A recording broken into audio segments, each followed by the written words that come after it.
আমি যেটা বলি সবসময় যে নির্বাচন হবেই এবং যে ঘোষণা দেওয়া হয়েছে সেই সময়টাতেই হবে। এই কারণে যে এর কোনো বিকল্প নেই। আজকে যদি নির্বাচন বন্ধ করা হয় বা নির্বাচন না হয় তাহলে এই জাতি প্রচন্ড রকমের ক্ষতিগ্রস্ত হবে।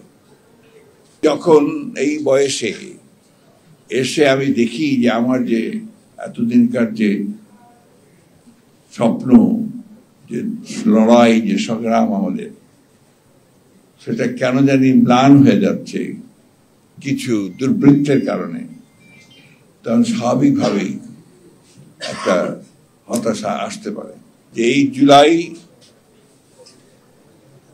বা আগস্টের যে রক্তাক্ত যে ঘটনাবলী এবং যে সংগ্রাম, যে লড়াই, এ নিয়ে আসলে খুব বেশি লেখা আমাদের চোখে পড়ে না।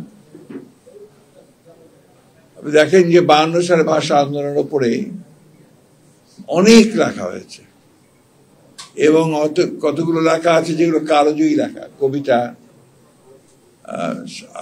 সাহিত্য, উপন্যাস, এমনকি আপনার কতগুলো এর উপরে যে প্রবন্ধগুলো বদরুদ্দীন ওমর সাহেবের, এগুলো কালজয়ী। গান, আমার ভাইয়ের রক্তে রাঙানো 21শে ফেব্রুয়ারি আমি কি ভুলিতে পারি, এটা কিন্তু এখনো আমরা কেউই ভুলি না। সেই ধরনের এখনো আমরা দেখিনি যে সেই ধরনের কোন একটা গান বা সেই ধরনের একটা কবিতা বা সেই ধরনের একটা উপন্যাস এর মধ্যে লেখা হয়েছে। হয়তো হবে, অদূর ভবিষ্যতে হবে, আমরা সেই আশায় আছি। সৈয়দা ফাতেমা সালাম তিনি ইতিমধ্যে এই কাজটা করার চেষ্টা করেছেন।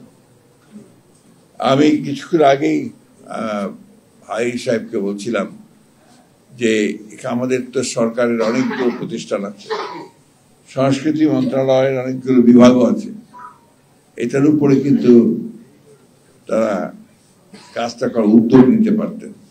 দেশের বরেণ্য সাহিত্যিক যারা আছেন তাদেরকে টাস্ক দিতে পারতেন, দায়িত্ব দিতে পারতেন এই কাজগুলো করার জন্য। দুর্ভাগ্যজনকভাবে আমরা এখন পর্যন্ত সেই কাজটা দেখিনি। শিয়া বাটার ও ভিটামিন ই সমৃদ্ধ লিলি বিউটি সোপ, তারুণ্যময় উজ্জ্বল ত্বকের জন্য। রিমার্ক। আমি এই সময়ে, যে সময়টা আমরা অপেক্ষা করছি যে একটা গণতন্ত্রের উত্তরণের রোড ম্যাপ আমরা পাবো, আমরা যদিও নির্বাচন কমিশন গতকাল রোড ম্যাপ দিয়েছে, সেই রোড ম্যাপের জন্য অপেক্ষা করছে সবাই। এখন এটাকে ঠিকমতো রাজনৈতিক দলগুলো, প্রতিষ্ঠানগুলো, সরকার তারা যদি এগিয়ে নিয়ে যায় তাহলে আমরা একটা মোটামুটি ভাবে একটা লক্ষ্যে পৌঁছাতে পারবো। আমি কয়েকদিন আগে আমার কিছু হতাশার কথা বলেছিলাম।